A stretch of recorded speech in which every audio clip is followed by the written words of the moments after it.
মানুষ স্বভাবগতভাবেই যে কোনো পরিবেশের মধ্যেই খাপ খাইয়ে নিতে পারে, জয় করতে পারে নানা প্রতিকূলতাকে। এই প্রতিকূলতাকে জয় করে গড়ে উঠেছে মানব সভ্যতা।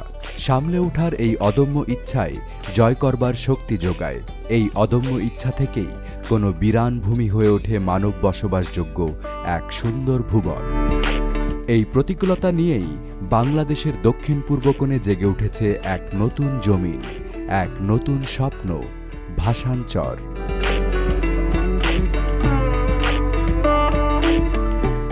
যে কোনো মানব বসতি একেবারে শূন্য থেকে শুরু করা খুবই কষ্টসাধ্য।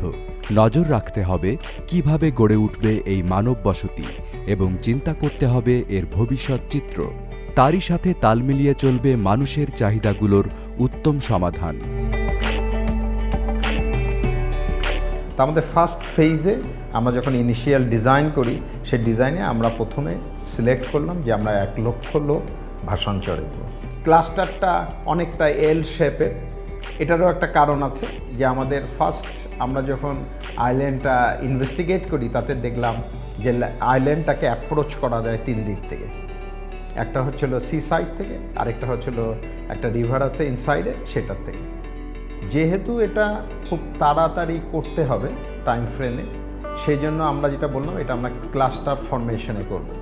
ক্লাস্টার ফরমেশনে করলে যেন রিপিটেড কনস্ট্রাকশন হয়, আর আমরা যেন মোর দেন 1 কন্ট্রাক্টরকে এঙ্গেজ করতে পারি।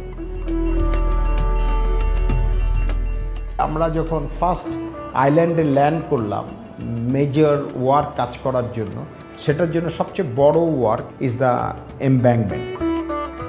এই শূন্য ভূমিতে তৈরি করতে হবে 1 লক্ষ লোকের বসতি, আর তাদের থাকবার জন্য আনুষাঙ্গিক অন্যান্য ব্যবস্থাগুলো। 12 হাউস কনসিস্ট অফ 768 পিপল। ক্লাস্টারটা কনসিস্ট অফ একটা 4 স্টোরেজ বিল্ডিং, যেটা ইন ইমার্জেন্সি যারা হাউসে আছে তারা শেল্টার নিবে যখন কোনো সাইক্লোন ওয়ার্নিং এবং ডিজাস্টার ওয়ার্নিং থাকবে। ঘরগুলোকে রাখা হয়েছে মাটি থেকে 4 ফুট উপরে, যাতে করে কোনো অবস্থাতেই পানি ছুঁতে না পারে। 15,000 লেবারার ওখানে কাজ করেছে। আমাদের যখন আমরা কাজগুলো ডিস্ট্রিবিউট করি তখন 30 কন্ট্রাক্টরকে আমরা মোবিলাইজ করি এবং এক একজন 4টা করে ক্লাস্টার করেছে। ঘরগুলোতে ব্যবহার করা হয়েছে একেবারে সহজলভ্য উপাদানগুলো। প্রথাগত বিম কলাম স্থাপনা, টিনের চাল আর হলো ব্রিকে সাধারণ ঘরগুলো রূপান্তরিত হয়েছে অসাধারণ স্থাপনাতে। আমরা হেলিপ্যাড ডিজাইন করেছি, আমরা নেভাল ফরওয়ার্ড বেসের জন্য ইনফ্রাস্ট্রাকচার ওখানে ডেভেলপ করা হয়েছে, আমরা ওখানে ফুয়েল রিজার্ভের জন্য ট্যাঙ্ক করা হয়েছে। আমাদের 4টা ওয়্যারহাউস বানিয়েছি হিউজ সাইজের, যেখানে আমরা এস্টিমেটেড 3 মান্থসের প্রডিউস আমরা রাখতে পারবো। সোলার আমরা ইন্ট্রোডিউস করছি localised. Each house has localised solar for their lighting.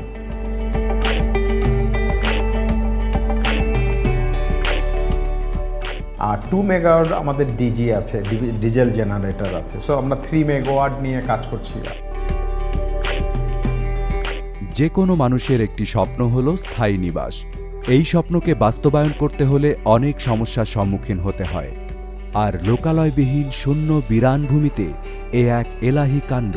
ভাসানচরের এই বিশাল পরিকল্পনা লক্ষ মানুষের স্বপ্ন পূরণের অঙ্গীকার। আমি বলবো যে একটা আইল্যান্ডকে হ্যাবিটেবল করার জন্য যত ইনফ্রাস্ট্রাকচার আন্ডারটেক করার জন্য আমরা কাজ করেছি এবং সব কিছু ডিজাইন করেছি। এখন আমার রিয়েলি অবাক লাগে। আমার অবাক লাগে ইন দ্য সেন্স যে এটা কিভাবে হলো, ইজ ইট পসিবল। এখনও আমার কাছে মনে হয় যে ড্রিম, যে আমরা একটা আইল্যান্ডকে আজকে it can be compare with any smaller city in Bangladesh. একজন স্থপতির কাজ হচ্ছে মানুষের স্বপ্নকে বাস্তবে রূপ দেয়া, আর ভাসানচর প্রকল্প কোনো একক মানুষের স্বপ্ন নয়, লাখো মানুষের দীর্ঘদিনের স্বপ্ন।